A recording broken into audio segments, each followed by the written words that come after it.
Friends, আজকে দেখো ওয়েদারটা কত মেঘলা করে আছে, তাই ভাবলাম আজকে ভুনা খিচুড়ি বানানো যাক আর তোমাদের সাথেও রেসিপিটা শেয়ার করে দেব। তো 1 কাপ মতো গোবিন্দভোগ চাল ও 1 কাপ মুগ ডাল দিয়ে দিতে হবে। এরপরে গোবিন্দভোগ চালটি হালকা আঁচে ভালো মতো ভেজে নিতে হবে, আর সেমভাবে মুগ ডালটিও কিন্তু হালকা আঁচে ভেজে নিতে হবে। মুগ ডালটি যখনই সুগন্ধ বেরিয়ে যাবে তখনই কিন্তু মুগ ডালটাকে নামিয়ে নিতে হবে, আর লক্ষ্য রাখতে হবে যেন ডাল ও চালটা কড়াইতে লেগে না যায়। এরপরে চাল ও ডালটা ভালো মতো কচকচে করে ধুয়ে নিতে হবে। দেখো আমি কিন্তু ভালো মতো কচকচে করে ধুয়েও নিয়েছি। এরপর কড়াই বসিয়ে কড়াইতে পরিমাণ মতো সাদা তেল দিয়ে দিতে হবে ও 1 চামচ পরিমাণ ঘি দিয়ে দিতে হবে। তোমরা চাইলে পুরো রান্নাটাও ঘি দিয়ে করতে পারো বা এই পদ্ধতিটাও কিন্তু তেলের সাথে ঘি মিলিয়ে করতে পারো। এরপরে 2টো তেজপাতা ও 1টা শুকনো লঙ্কা দিয়ে একটু নাড়াচাড়া করে নিতে হবে।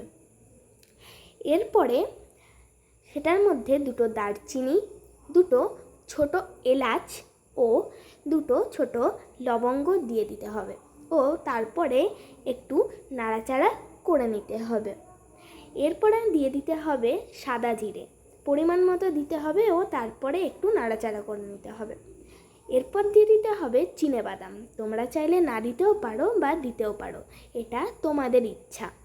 আমি এই পদ্ধতিতে দিয়েছি ও এটা দিলে কিন্তু খিচুড়ির টেস্টটা আরও বাড়বে। তো যাই হোক, এরপরে দিয়ে দিতে হবে কিছুটা পরিমাণ কাজু বাদাম ও কিছুটা কিশমিশ। এরপর এটার মধ্যে দিয়ে দিতে হবে ভিজিয়ে রাখা মুগ ডালটা ও ভিজিয়ে রাখা গোবিন্দভোগ চালটা। এরপর এই দুটোকে ভালো মতো মিক্সড করে নিতে হবে। এরপর এই দুটোকে ভালো মতো মিক্সড করে নেওয়ার পর দিয়ে দিতে হবে পরিমাণ মতো হলুদ গুঁড়ো, পরিমাণ মতো কাশ্মীরি চিলি পাউডার ও পরিমাণ মতো জিরে গুঁড়ো। এরপরে এগুলো দিয়ে দেওয়ার পর ভালো মতো মিক্সড করে নিতে হবে।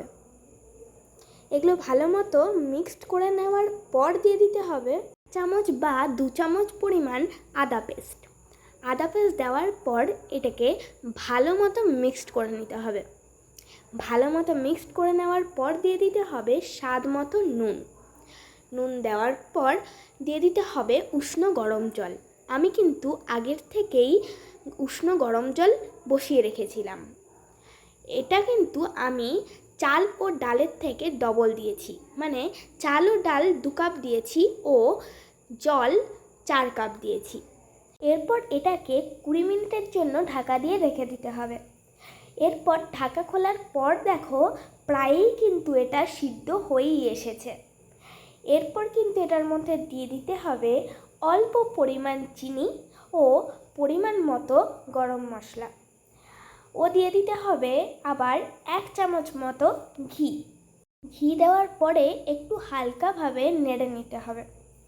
নাড়ার পরে এটাকে 10 মিনিটের জন্য দম দিয়ে রান্না করে নিতে হবে। দম দিয়ে রান্না করার পর দেখো এটা কতটা ঝুরঝুরে হয়ে গেছে, আর এটা কিন্তু আমাদের রেডি হয়ে গেছে, মানে আমাদের ভুনা খিচুড়ি ইজ রেডি। এটা খেতে কিন্তু খুবই দুর্দান্ত হয়েছিল, আর এটা কিন্তু তোমরা পুজো পার্বণে ভোগ হিসেবেও রান্না করতে পারো, আর এটা কিন্তু সবাই ট্রাই করবে অবশ্যই।